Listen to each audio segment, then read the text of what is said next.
It's such a shame that after 11 seasons, they still haven't quite figured out how to use a green screen effectively like any old teenager with a camera on YouTube.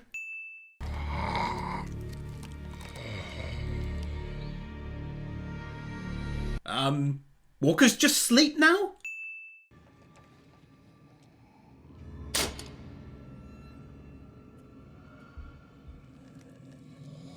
Walkers that have been driven to action by the fart of a field mouse don't hear this very loud padlock unlocking, perhaps because they're dreaming of a human thigh burger or something, because again, they're sleeping for some reason.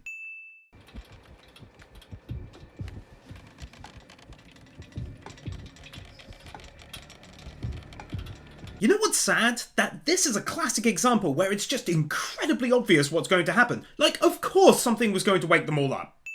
Also though, there's about 8 of them down there. Yes, there's a lot of dead, but I don't understand the reasoning behind not simply going over to 8 sleepy bye-bye walkers and then shanking their cheesecake heads all at once like Attitude Eater the Second and the Deaf Girl just did in the other room. They're moving to another 8, another 8, because by the time you've done it 5 or maybe 6 times, you've cleared the entire place and have access to all their firearms, food, and everything else.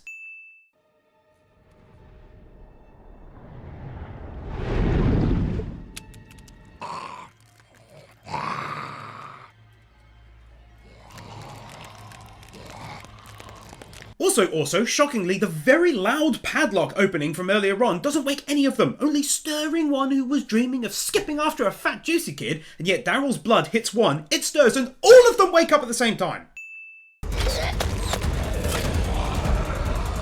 These two aren't even bothering to get their knives out. Maybe to help out a little? They just stood there like a pair of plums. Like, we know a dagger is essentially a weapon of mass destruction these days. We've seen it like 8,000 times before. Just go on a spree!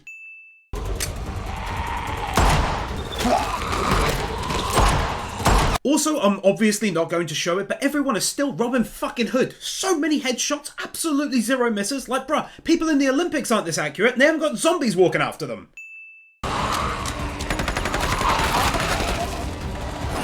I really cannot understand the logic behind standing in the middle of the room now that you have those machine guns. Like, head into a corner and delicately take them out one by one with them. You can clear the entire room in probably 20 seconds.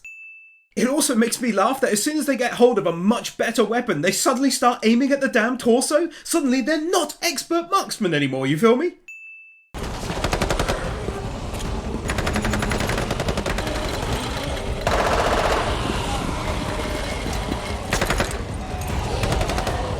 I also feel the need to point out an inaccuracy here, because unless this building had a corner with 150 of them piled up, they've definitely cleared that room where they first dropped in.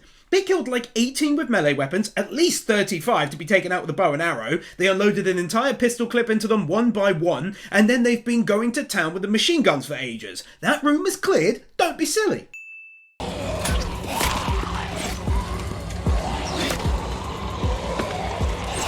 Daryl here can be heard firing 3 bolts within about 7 seconds, so unless he's suddenly able to load 1 bolt every 2 seconds, that's not happening. I mean, back in season 1 he took about 10 seconds to do it because he was actually doing it on camera. Bullshit.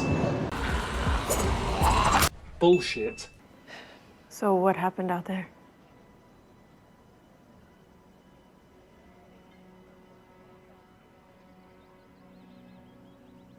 We were on a mission.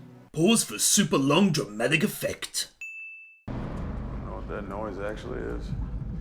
That is God telling us to turn around. I'm pretty sure he would have ran that past me first. Well, that was extremely cringy, not gonna lie. Why didn't he make any noise?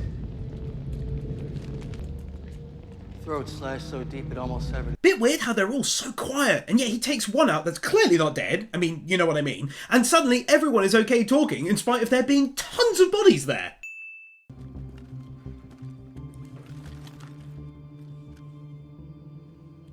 She had to take the mask off to look at the photo, even knowing that if someone came along, she'd immediately have blown her cover.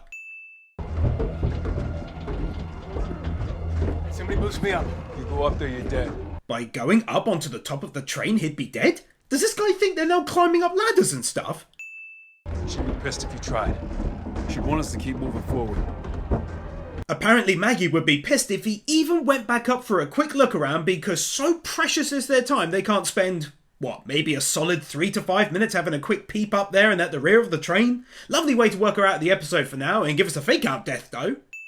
Of you, which means it was in your brother's wallet, which means he kept the wallet on him in the apocalypse, possibly for 10 plus years. And who does that? He sounds awesome. They just nicely skipped over the getting of the armor and the replacing of it and getting back into their cell with no one asking a single question too. Like, did they lock themselves in there after getting out of the gear? Why won't you look at him? All that is the shell of a man who died a coward. It's a hot take, Father. Not to be a dick, but the term hot take was first used in 2012. It's a recently popular term, not one used prior to 2010, which is when season 1 was set to have taken place. As she was wheezing through an open, cauterized gash in her throat where her vocal cords had been ripped out. No word of a lie, that story she just told about the guy who tried to trick her and the deformed men who chased after her and the armless and legless pregnant walker, that's far more interesting than anything I've seen in the show itself for the past 3 seasons. I mean, why on earth not have episodes like that? That actually sounds seriously interesting. Makes me realise how boring the show is.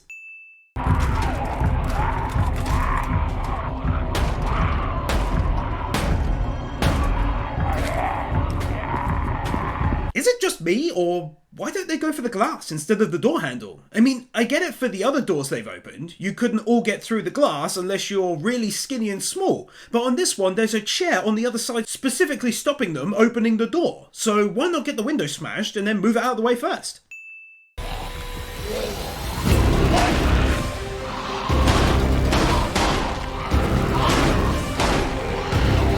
Guns and ammo are so rare, I don't get why Daryl wouldn't use his blades here, especially with the element of surprise coming up behind them.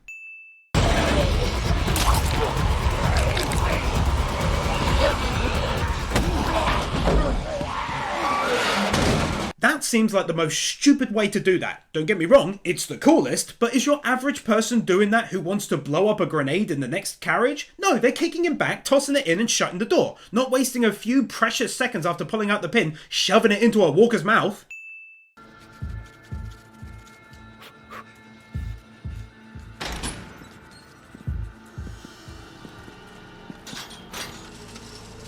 He fails to notice them at night when it's all quiet, heading to him with flashlights on, and only manages to quickly pull away his ship at the final second.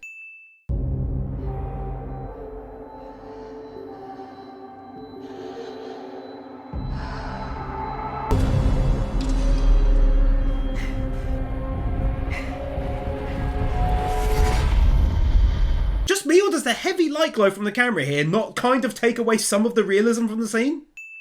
You this morning. Thought we had a shift together. Sorry, something came up.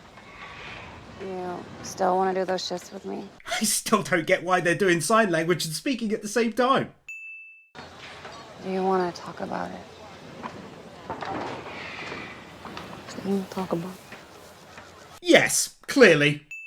By the way, if you're after a show that was similar to season 1 without the pointless and irritating drama and characters for the most part, definitely look up Black Summer. It's got 2 seasons, it's just raw, realism, super fast zombies who turn within seconds and don't get tired. It's unbelievably good, just no silly drama. I can't stress that enough. It's on Netflix, check it out if that's up your alley.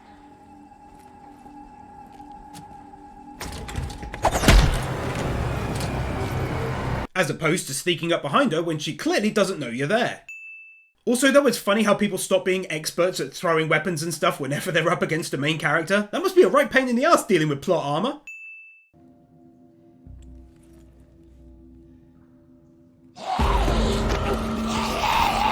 Multi-story ninja walker! They come out of nowhere and attack you real quick. They make no sense because they make no sound. Multi-story ninja walker!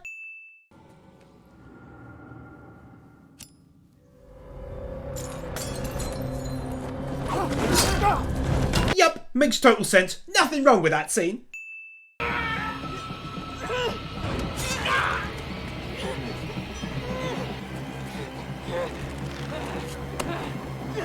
The idea that Maggie stands even the slightest chance against this big old dude.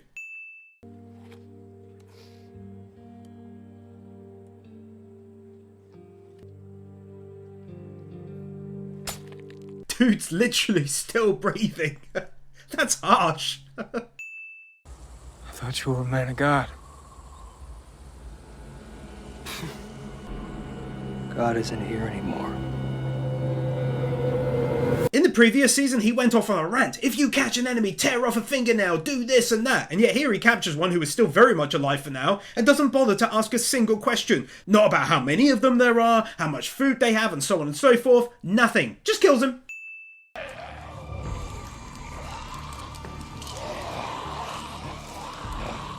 This way.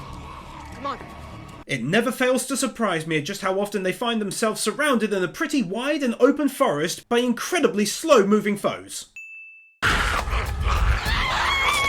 Another prime example of someone literally holding their arm out to be bitten instead of yanking it away as would be the normal reaction.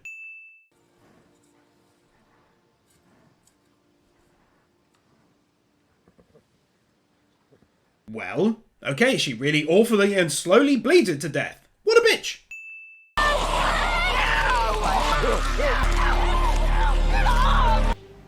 No.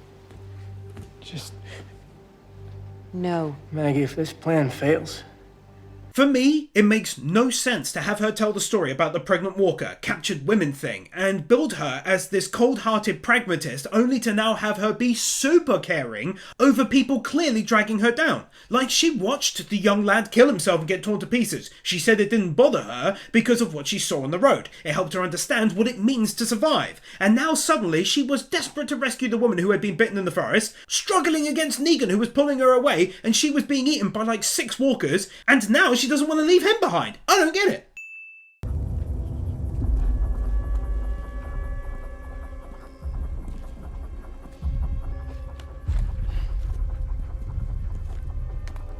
This very well-trained dude just straight up misses the very much moving shadows right in front of him.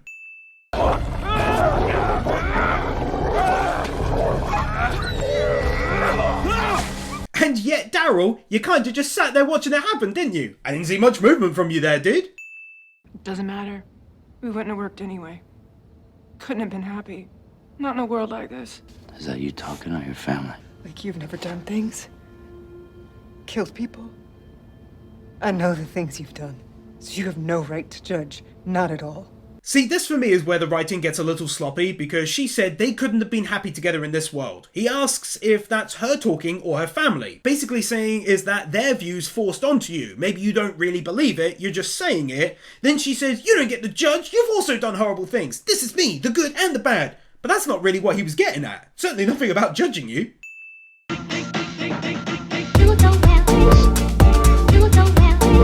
Nathan Burr, Bird Without a Word, Tyler Warner, Ali 50, Kawada Takashiro, Ted L, Isael Caldera, Mr. Waffle 64, Kieran Robinson, Chris Harris, Jonas Stahl, Manolo Saucedo Munoz, Steelers, Matthew Blanchett, Kim Munt, Manuel Morales, Conito, Dark Lord Bloody Soul, Blitzcloud, Aurakeeper, Kepper, Jeffer 6263, Magnus, Kevin Nelter, Brendan Krier, Kaj Vozelman, Sean Graves, The Epic Amanda, Galaxy Boss 22, Leaf Arn Hammer, Sentimento, Gaten 2000, Storm 970, Inakali Underwater, Your Ed Vincent.